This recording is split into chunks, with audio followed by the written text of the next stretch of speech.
Pero ¿qué tal, queridos amigos? ¿Cómo anda? ¿Bien? Hola. Pasaron varios días porque la otra vez la hicimos el miércoles, no Sí. jueves, ¿no? Esta tertulia. Somos tan originales que tenemos una semana de ocho días. Está muy bien, está muy bien. ¿Cómo anda Sigal? ¿Cómo ¿Qué anda tal? Kovadlov? ¿Todo bien? Muy bien, gracias. Qué Muy bueno bien. verlos de nuevo. Kovadlov, qué bien, no pude resistir la tentación de utilizar lo del logro filantrópico y todo esto para... ¿no? Es que es fantástico. Y fíjate vos que es una lectura hecha por Octavio Paz hace muchas décadas. 1979. Es un libro de la Gran Siete. Ahora te quiero decir que ahora estás en Senda Libros. No sé si entraste alguna vez con Senda con Z. Es el sitio ahí de Arturo, no. Sí, de Arturo Pérez Reverte, un... donde hay debate fuerte, porque viste, los argentinos se hacen oír y después los de Podemos, los del kirchnerismo, nos salen a pegar, a sablear. Qué interesante. Y una pregunta te haría. Sí. ¿Qué ideas ricas sacaste de ese debate o vas sacando de él? Por ahora que soy un gorila masón, cristiano y antiperonista, pero Pero quiero decir, de veras, ¿en qué sentido es un debate que yo vos te voy a podés decir, mira, decir yo que circulan las ideas? No circulan muchas ideas, pero sí los argentinos se hacen escuchar, ¿eh? Los argentinos se hacen escuchar y defienden el republicanismo popular y le están contando a los españoles y a los latinoamericanos qué es lo que está pasando en la Argentina. Eso está ocurriendo en Senda Libros, eso la verdad es así. Es muy bueno. Ahora, eso es muy bueno. Después hablando con algunos escritores y periodistas en privado, cosa que hice este fin de semana, estos últimos 2 días que no estuvimos al aire, realmente ellos me dicen, mira, en esos artículos un poco se ve España, un poco se ve lo que insinúan en España. O sea, fíjate lo que está pasando en España, lo que llaman el europeronismo. Pues nosotros los argentinos no nos basta con destruir la Argentina. Nosotros vamos a por el mundo, ¿entendés? Vamos con el Papa, vamos con el europeronismo. La hormiga argentina. Claro. Yo pensaba justamente esta especie de jibarismo, ¿no?, en el que estaríamos empeñados. Pero yo decía, en el marco de esta desventura... No me digas nada, no me digas. Primero te tengo que servir el whisky, porque si no esto Por no favor. funciona. Bueno. Con 2 hielitos. Ya ves vos. La doy hielitos, le voy a servir whisky, que hoy lo tengo que pagar yo, me dijo la negra. Hoy te toca, sí. La administración así se pronunció. Así. Bueno, ahora sí, ahora mientras te No, sirvo. les decía que había pensado en el paisaje de esta desolación que estamos viviendo, ¿no?, en el dramatismo de esta hora, en el marco de la pobreza en ascenso, de la pandemia y el encierro sin fin, de la crisis social y económica. ¿Qué podemos decirnos de lo que significó lo sucedido en la Corte el pasado 29? Porque me parece que el aluvión de información a veces tapa la dimensión tan rica que en el plano simbólico y de los hechos mismos tiene un episodio como ese, ¿no? Creo yo, y lo pongo a consideración de ustedes, que la disputa que están llevando a cabo el pasado y el proyecto de futuro por la conquista de nuestro presente, ¿no?, el martes 29 tuvo una expresión muy particular y hasta cierto punto inesperada, y que fue que la Corte Suprema dijo: la última palabra en términos estrictamente constitucionales la tengo yo. ¿Por qué dijo eso, no? La última palabra. No con la actitud de la soberbia monopólica del poder, sino diciendo: el sistema político argentino le ha dado a la Corte Suprema la posibilidad de pronunciarse con autonomía con respecto al poder político. Y esa autonomía yo creo que se escuchó el 29, más allá de las derivaciones posteriores que esto pueda tener, el alivio con que fue vivido precisamente por el republicanismo popular del que suele hablar Jorge, el alivio con que se vivió este pronunciamiento de la Corte no provenía tanto del hecho de que la cuestión quedara resuelta, sino del hecho de que la Corte se hiciera oír como un poder autónomo, como un poder que se pronunciaba con independencia del poder político. Y me parece que valdría la pena que conversemos un poco sobre el hecho de que en un marco donde el Poder Legislativo, el Ejecutivo, parecen responder a una voz unívoca, a un concepto tan restringido de lo que significa la política, venga justamente del campo de la ley esta propuesta de hacer del presente un espacio donde también puede hacerse oír eventualmente la independencia de un poder capaz de ordenar el país en el marco de la ley. Vos sabés que, Santiago, me parece que muy interesante lo que decís, porque lo que nos produjo la resolución de la Corte, el fallo de la Corte, me parece que es una pequeñísima dosis de credibilidad. Es decir, frente al escepticismo general, estamos todos desconfiados, con mucho fundamento para desconfiar del poder. La Corte, con su resolución, le da un poquito de credibilidad a las instituciones.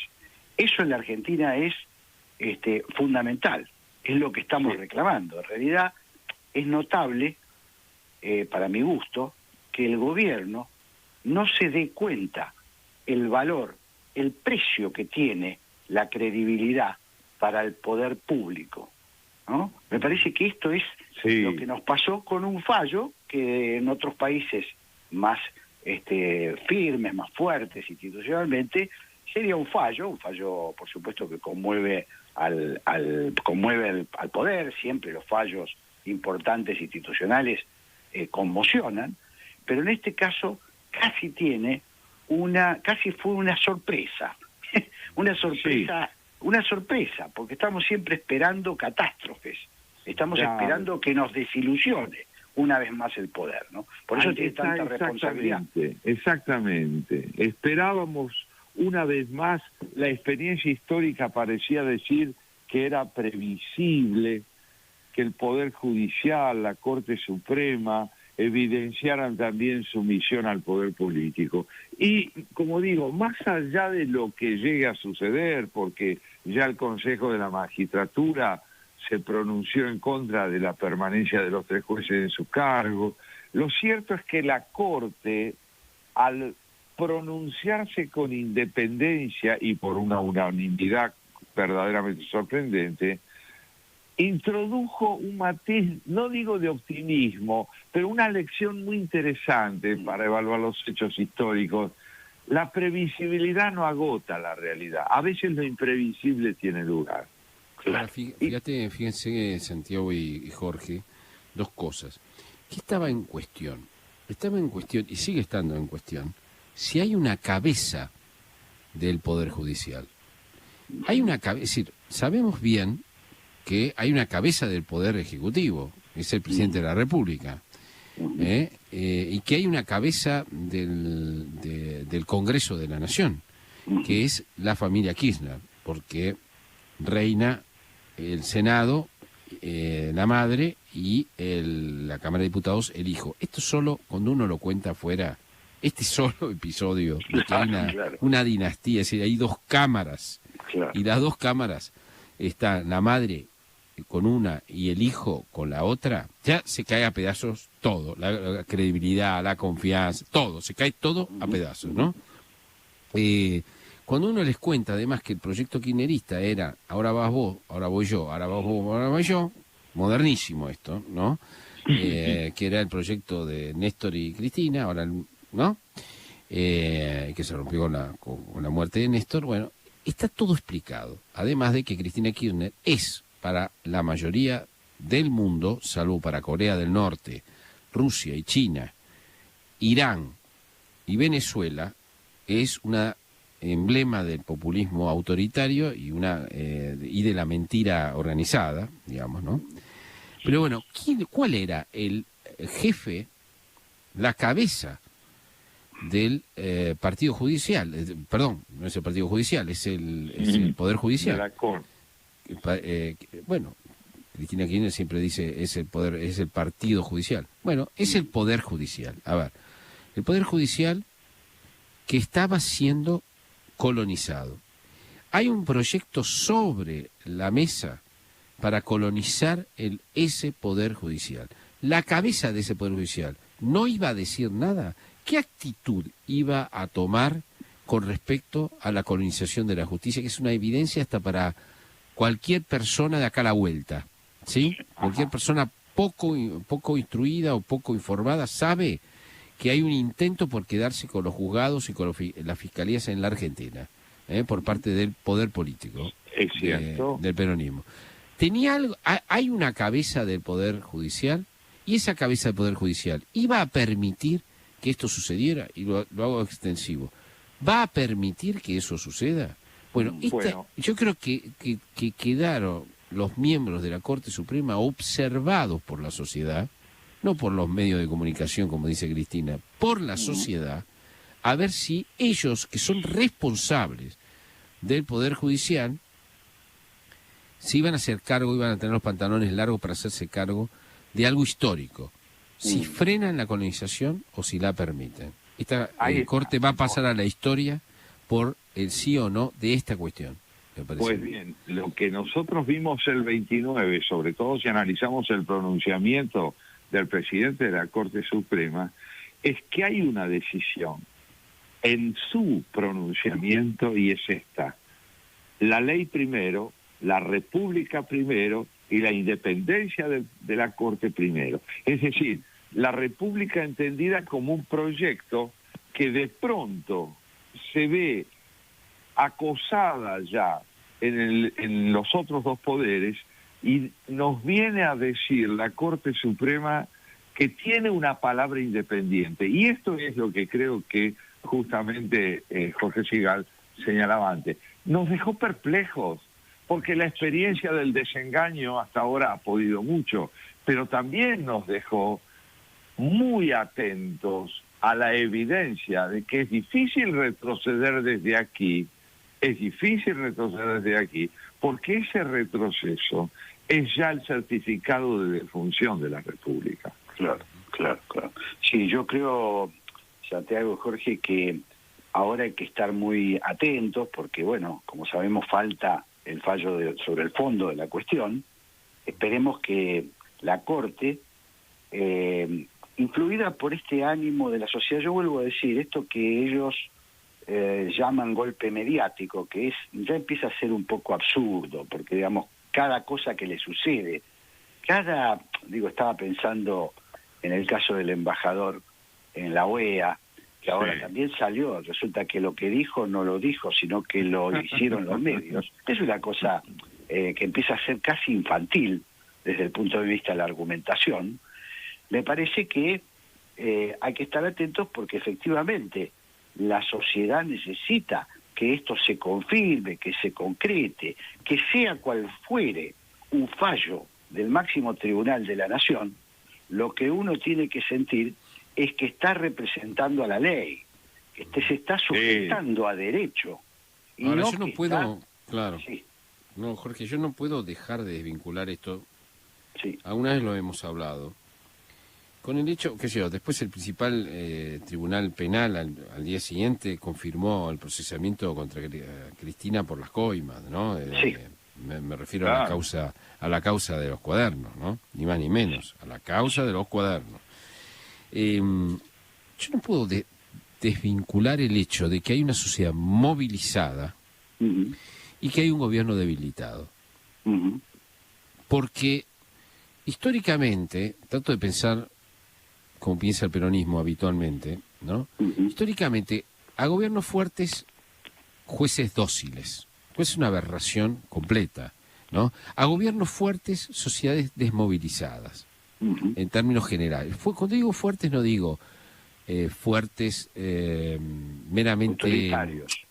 Meramente autoritarios, sino fuertes en el sentido que les va bien la economía. ¿Viste cuando a ver, el gran plan de Cristina era en 2 años hay reactivación, y cuando hay reactivación yo te empomo, te saco, reformo la Constitución, colonizo la justicia, y hago la ley de medios, y vos vas a estar distraído con la reactivación, el consumo, etcétera, ¿no? Eso no sucedió, ni va a suceder.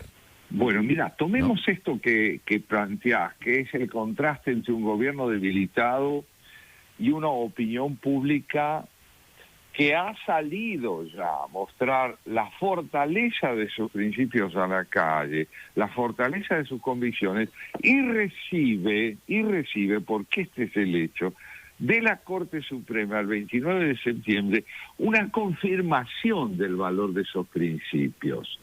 Sea cual fuera el desarrollo ulterior, es un hecho sumamente auspicioso que la Corte Suprema de la Nación confirme el carácter, diría yo, vertebrador, estructural de los principios de la República que la gente sale a defender a la calle a través de un pronunciamiento que dice: somos independientes para opinar. La libertad de nuestra opinión podrá en algún momento ser cuestionada, podrá ser acosada, de hecho lo es, pero aquí lo que hemos advertido es, para sorpresas de todo, que hay un territorio no conquistado por la subordinación, hasta ahora. Yo me permito poner en debate la idea de un gobierno debilitado. A mí me parece que es un gobierno desacreditado. Insisto en esto porque la sensación que uno tiene, y por eso me parece insólito que el gobierno no se entere de estas cuestiones, no se haga cargo de estas cuestiones. Digo desacreditado porque es su propia palabra y sus propias acciones las que los lleva a chocar contra la realidad. Es un gobierno presuntuoso, es un gobierno arrogante, es un gobierno que dice: vamos a ser mejor que Suecia, vamos a ser mejor que Finlandia, lo estamos haciendo maravillosamente bien, que no puede hablarle a la sociedad con transparencia mínima, con interpretación del sentimiento de la sociedad. Es un gobierno que le dice a la sociedad cuáles son las cosas que la deben preocupar y cuáles no, que le dice a la sociedad, le da cátedras a la sociedad sobre cuáles deben ser sus angustias y cuáles no. Esto por eso insisto en la idea porque el tema del debilitamiento, de la debilidad, realmente el gobierno primero tiene 9 meses de gestión, tendría todas las herramientas, si actuara en consonancia con la realidad, para dar vuelta a la situación. Pero parece ser un gobierno que se empecina en alimentar el descrédito.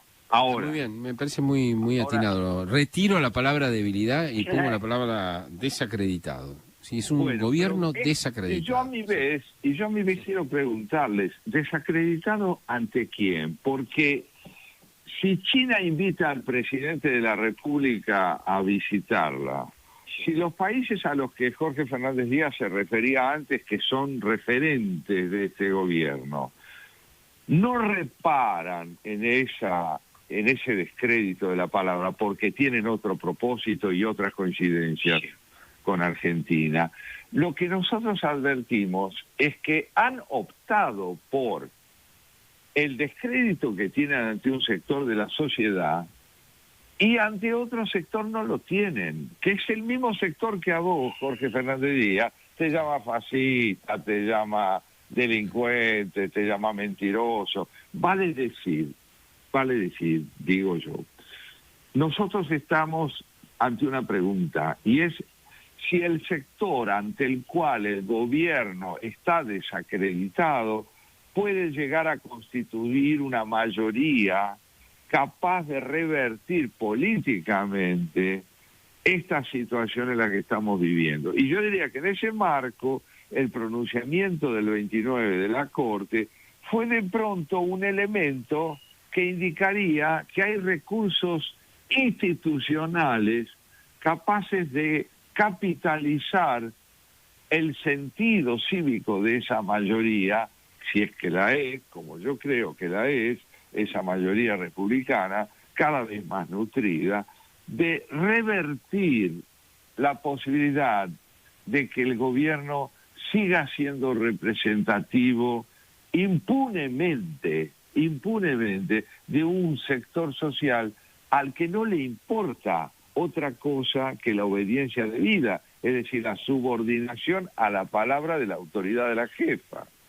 Bueno, es un interrogante muy fuerte el que vos pones, Santiago, es muy impresionante porque, claro, estamos en la Argentina y en la Argentina muchas veces, por lo menos el autoritarismo popular, para hacer un paralelo, tiene la concepción de que no gobierna si no es con la unanimidad. Es decir, que volvemos a lo que siempre discutimos y que vos tantos aportes has hecho, Santiago, sentido que es un gobierno que no se siente representativo de la nación argentina. Es un gobierno que vive pensando en la parcialidad y en convertir la parcialidad en unanimidad. Entonces ahí sí estamos fritos. Ahí estamos fritos porque eso es lo contrario de la democracia, eso es lo contrario de la república. Claro. Es el pacto de yo te doy la casa para que la administres y luego tenés que devolver la llave, porque eso es la democracia. Te doy la llave para que seas locatario.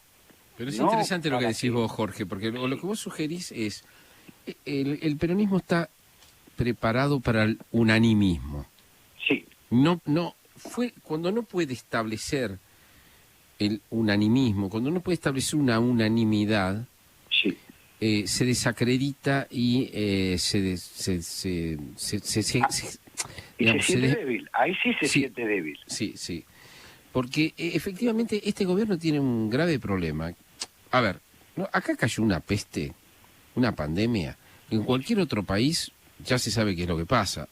Se van a acuerdos de emergencia para sobrevivir. Se van a acuerdos de emergencia. Pero ¿cómo es posible crear un acuerdo con, por ejemplo, la oposición, ¿no?, que es bastante representativa del populismo, del republicanismo popular, bastante representativa? Sí, sí. Y ¿Cómo ir a un acuerdo medio país, ¿no? Y casi medio país. Casi medio país que ahora además está más engordado porque por supuesto. Pero hay mucha gente arrepentida de haber votado a Alberto Fernández. Entonces también hace banderazos también, y aunque no salga se expresa en contra. Entonces, ¿cómo vos podés hacer un acuerdo con la oposición para generar credibilidad mientras a la oposición la estás estás con un cuchillo bajo el poncho tratando de hacer que haya una enorme autoamnistía para corruptos en Argentina y una tremenda colonización de la justicia al mismo tiempo que la necesitas, porque la necesitas? Como eso no se puede resolver, me parece que lo que vos introducís es cuando el peronismo no maneja lo unánime, no se maneja con unanimismo y se debilita. Es un vampiro sin sangre. ¿No? Sí. Y digamos, en ese mismo sentido, ¿estamos delante de algo a lo que podemos llamar peronismo? Porque la debilidad empieza por la fragmentación interna de esta fuerza que gana una elección y parece evidenciar a la vez una profunda ineptitud para generar consensos internos. Una prueba de esto es que el presidente gana con una imagen y gobierna a esta altura con otra. Sí. Gana con una palabra y gobierna con otra. Y esa palabra con la que gobierna ya no es la suya. ¿Y cuántos son los sectores del peronismo llamado federal que no están conformes con el porvenir que el kirchnerismo le quiere brindar al peronismo? No, y los gobernadores y los intendentes que están en un silencio de muerte, pues no quieren aparecer en esta estampita. Así es. No quieren aparecer. Así es. Entonces no es solo ante la oposición, es también internamente. El fantasma de la fragmentación interna que cayó sobre el peronismo después de las elecciones del 15 puede tener un creciente peso en los próximos meses, si es que efectivamente la crisis no permite sostener la gobernabilidad en un plano de satisfacción social considerable. Claro, y en ese sentido me parece que vuelve a tener, digamos, volvemos al eje de la cuestión que vos traías, Santiago, que es cuando la Corte le aplica la ley, nos recuerda que la República está compuesta por 3 poderes. Lo que hace es, aunque el gobierno lo sienta lo contrario, lo fortalece institucionalmente, fortalece a la democracia, fortalece, por eso es tan importante. Si la Corte hubiera hecho una muestra de debilidad, de fragilidad, de sumisión la semana pasada, hoy la situación sería más grave de lo que ya es, que es bastante grave. Así es, por eso ese pequeño indicio tiene esta enorme significación. Claro. No despierta una esperanza inequívoca, pero sí desbarata la posibilidad de un diagnóstico terminal sobre lo que nos pasa a los argentinos. Quizá haya sorpresas. Muy interesante. Les voy a servir una segunda ronda de whisky. Bueno. Y seguimos, ¿verdad? Venga. Vamos.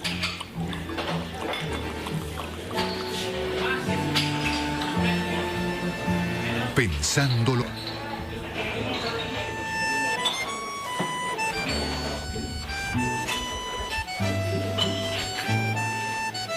Bueno, les quiero decir que va a venir a cantar un tipo que imita siempre a Yves Montand.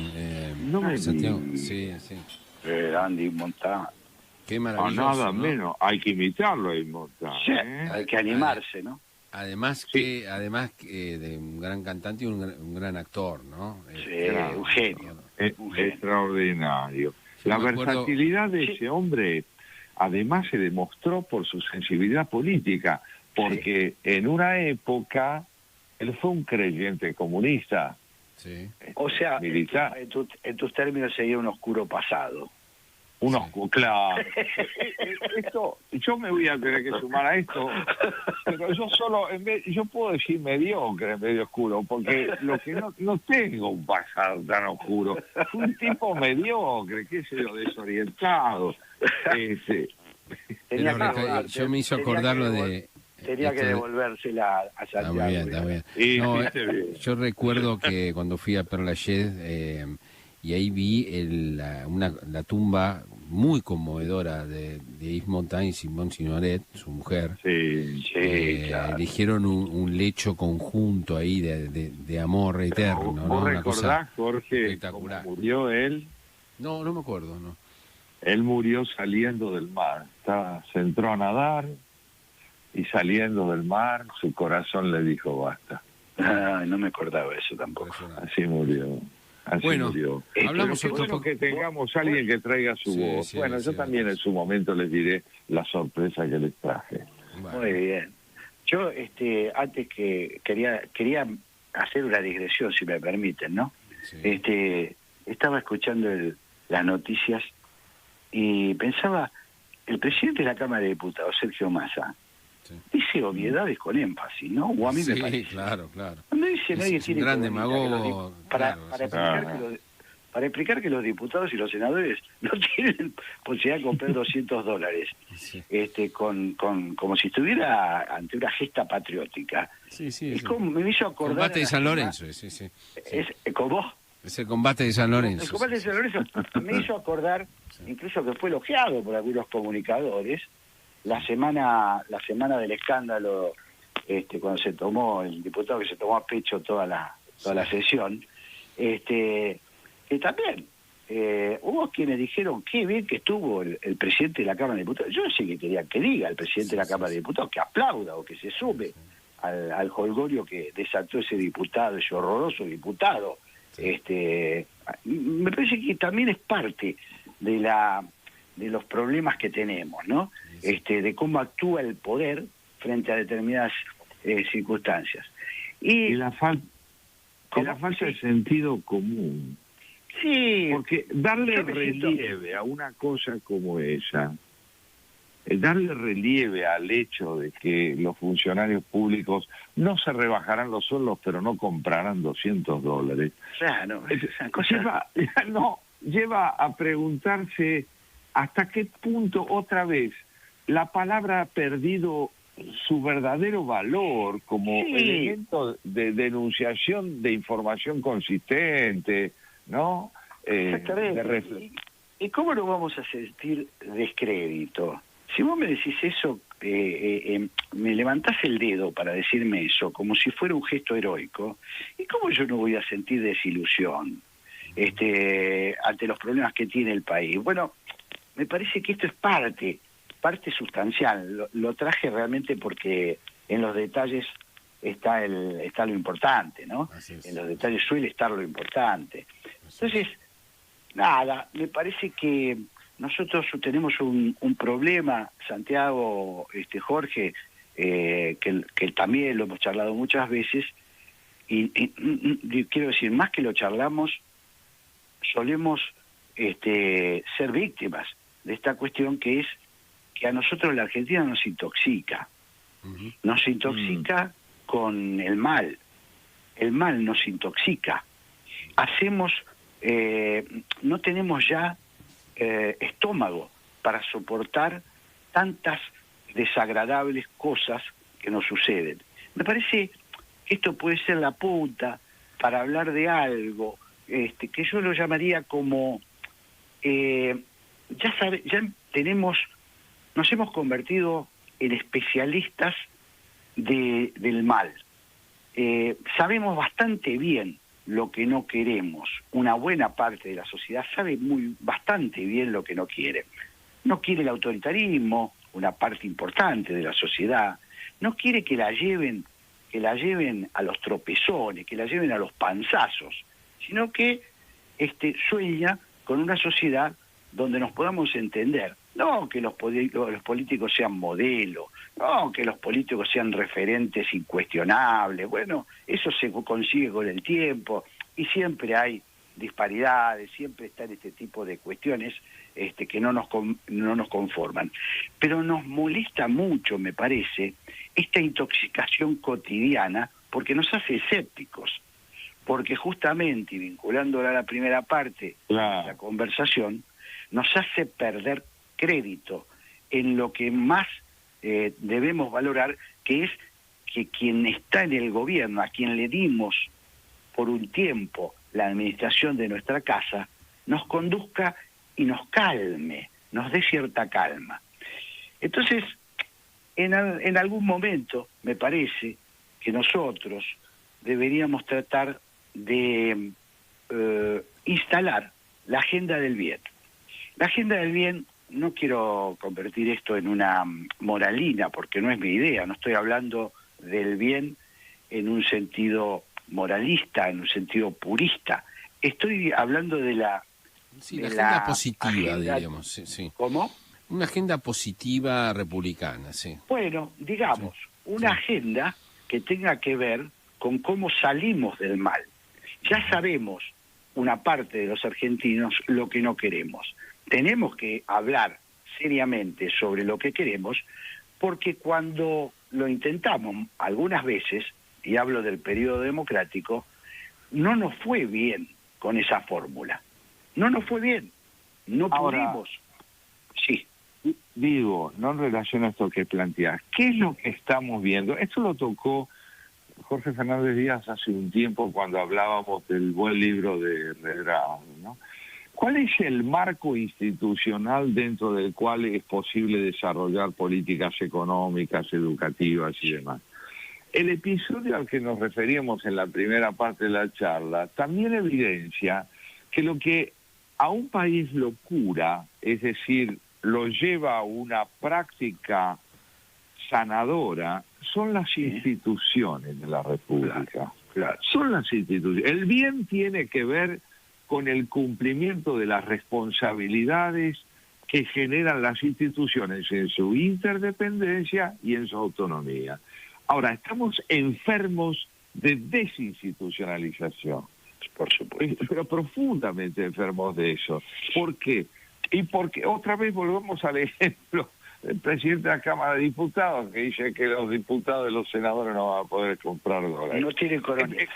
¿Qué es lo que cae con una afirmación así? La credibilidad y la sustancia fundamentalmente rica en términos de función, de concepto, de reflexión, que tiene que tener una de las instituciones claves de la Argentina. Entonces, el desaliento nace de la falta de institucionalidad. Eso es lo que me parece. Totalmente. En este sentido, me parece, Santiago, Jorge, que hay algo muy importante que yo diría que es construir, y acá le viene un peso fuerte para la oposición política, algo que Fernando Henrique Cardoso, expresidente de Brasil, un hombre, un estadista, realmente un estadista, un académico, una persona respetadísima en el mundo entero de la democracia, dice que la política tiene que construir una agenda nueva. Esa es la mayor responsabilidad que tiene que imponer las fuerzas opositoras que se ofrezcan como alternativa para sacarnos de esta agenda negativa, de esta agenda horrorosa, de esta agenda de obviedades, de esta agenda que nos degrada, que nos descalifica y nos degrada. Entonces, me gustó mucho un reportaje que leía Fernando Henrique, donde dice, a los líderes les toca politizar el discurso, no para que la gente se afilie a un partido político, sino para que tomen partido contra el horror el horror que tenemos ante los cielos. Es decir, él está diciendo que podemos seguir describiendo el horror, pero necesitamos una agenda de nuevo tipo que interprete el sentir de esa gente que en la Argentina cacerolea, sale a protestar, sale a reclamar, sale a hacerse oír. Y esto no es una tarea sencilla, Parece sencilla cuando uno está en la oposición, parece simple cuando tiene uno que decir no. Ahora hay que convertir eso en un sí. Y el sí tiene que ver con lo que vos comentabas, Santiago, en la primera parte de nuestro programa. Tiene que ver con esto, tiene que ver con reafirmar la institucionalidad, que sean las instituciones las que estén por delante de las personas, que sean las instituciones las que salgan en resguardo de los atropellos, de las arbitrariedades que el poder siempre está tentado en producir, y que hay sectores del poder mucho más tentados en producir porque no tienen base democrática, porque no se han constituido como seres, como personajes de la democracia. A mí me parece que lo que dice Cardoso, a mí me parece que lo que está denunciando Cardoso es la democracia liberal se quedó sin iniciativa. Así es. La iniciativa la tiene el populismo, ¿no? Que la quiere voltear. Y lo único que hace la democracia liberal es tratar de defenderse de ese homicidio, que es un homicidio, es un magnicidio, es un homicidio enorme que ya ocurrió en otras épocas y que derivó en cosas horribles y en dictaduras realmente tenebrosas. Pero si uno quisiera sintetizar, me parece lo que se quiere en la Argentina, y yo también creo en Europa, ¿no? En Europa hay una cosa siempre que me ha dicho Jorge Castro, que es un gran especialista internacional, que es fundamental. La crisis de Europa empieza cuando cientos de miles de millones de dólares que iban hacia Europa derivaron por motivo de la globalización en países asiáticos. Esa falta de dólares lo que produjo fue una merma en la velocidad de la prosperidad en Europa. Esa merma de la prosperidad generó los populismos, que como esa prosperidad no se acabó del todo, no son salvajes, como en el pasado, son y esos capitales emigraron a la búsqueda de una mano de obra barata. Claro, son las reglas de juego. Lo que pasa es que en sociedades que creen que van para arriba siempre, bueno, es una gran frustración. Bueno, pero ahí entonces, volver a tomar el concepto que decía Fernando Enrique Cardoso. ¿Qué quiere decir tomar partido?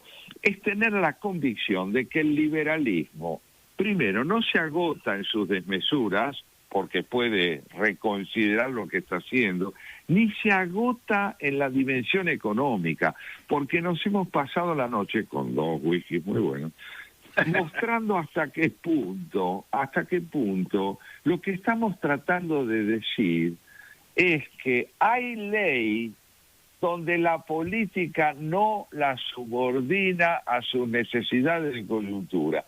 El bien, en un sentido filosófico político, tiene que ver con esto. Por eso me parece a mí tan importante advertir que el liberalismo se debilita cuando intenta argumentar por fuera de la defensa primordial de las instituciones.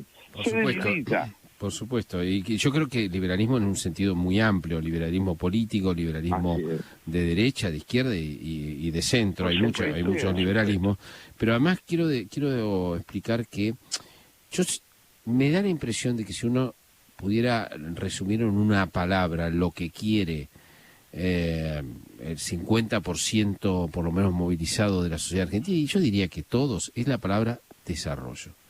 Desarrollo. Para el desarrollo es que se necesita la ley. Para el desarrollo se necesita la Corte Suprema. Para el desarrollo y para el desarrollo, la verdad, se necesita una nueva agenda, porque las coordenadas del mundo cambiaron. Así es. Esta es la verdad. Así es. Sí. Ahí hay una reconsideración crítica pendiente por parte precisamente de las democracias desarrolladas también, y por eso la referencia a Europa es tan importante. Europa también tiene que pensar qué entendió por liberalismo después de los años 80, después de la reconstrucción que siguió en la Segunda Guerra Mundial. Y en el caso nuestro es evidente, creo que es más que evidente, que nosotros tenemos una deuda pendiente que es no volver a la República, sino empezar a afianzarla. Y empezar a afianzarla es lo que vos llamás desarrollo. Para eso la ley es indispensable. De lo contrario, solo hay oportunismo.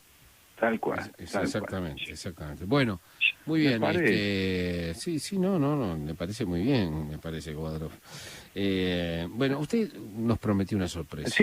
Sí, claro, la sorpresa que yo les traigo es la siguiente. Porque ahí, mire el muchacho ese, qué parecido a Yves Montand, ¿no? Lo imita. Pero mirá que Es de Núñez, es un muchacho de Núñez, Rigoberto de Núñez, pero lo imita exactamente igual. De Núñez, diría. Sí. Bueno, el que yo les traje es un poeta egipcio, Constantinos Cavafis, también un hombre extraordinario, vivió entre 1863 y 1933, poeta exquisito, y les traje un poema que tiene muchísimo que ver con lo que conversamos, que se llama Ítaca. Ítaca, que era esa isla memorable a la que presuntamente debía llegarse para alcanzar la felicidad. Dice así Constantino Cavafis: cuando emprendas tu viaje a Ítaca, pide que el camino sea largo, lleno de aventuras, lleno de experiencias. No temas a los estrigones, ni a los cíclopes, ni al colérico Poseidón. Seres tales jamás hallarás en tu camino si tu pensar es elevado, si selecta es la emoción que toca tu espíritu y tu cuerpo. Ni a los lestrigones, ni a los cíclopes, ni al salvaje Poseidón encontrarás si no los llevas dentro de tu alma, si no los yergue tu alma ante ti. Pide que el camino sea largo, que sean muchas las mañanas de verano en que llegue con qué placer y alegría a puertos antes nunca vistos. Detente en los emporios de Fenicia y hazte con hermosas mercancías nácar y coral, ámbar y ébano, y toda suerte de perfumes sensuales, cuanto más abundantes perfumes sensuales puedas. Ve a muchas ciudades egipcias a aprender de sus sabios. Ten siempre a Ítaca en tu mente, llegar allí es tu destino, mas no apresures nunca el viaje. Mejor que dure muchos años y atracar viejo ya en la isla, enriquecido de cuanto ganaste en el camino, sin aguardar a que Ítaca te enriquezca. Ítaca te brindó tan hermoso viaje. Sin ella no habrías emprendido el camino, pero no tiene ya nada que darte. Aunque la halles pobre, Ítaca no te ha engañado. Así, sabio como te has vuelto con tanta experiencia, entenderás ya qué significan las Ítacas.